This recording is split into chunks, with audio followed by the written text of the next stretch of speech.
প্রতিদিনের মতো আজকে ভিডিও নিয়ে আসলাম। তো ভিডিওটি ভালো লাগলে অবশ্যই লাইক করবেন, শেয়ার করবেন, পাশে থাকবেন। তো ডিম ভুনা করতেছি।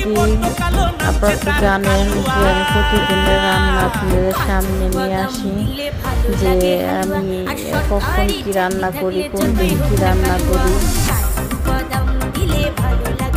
তো ভিডিওটি ভালো লাগলে অবশ্যই কমেন্ট করে যাবেন, পাশে থাকবেন,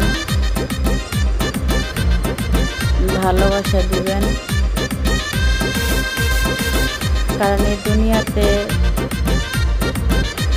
আল্লাহ সব কিছু দিচ্ছে, শুধু ভালোবাসারই অভাব দিচ্ছে।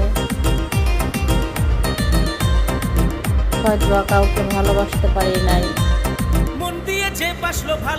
এই জন্য সবার কাছ থেকে ভালোবাসা পাওয়া যায় না।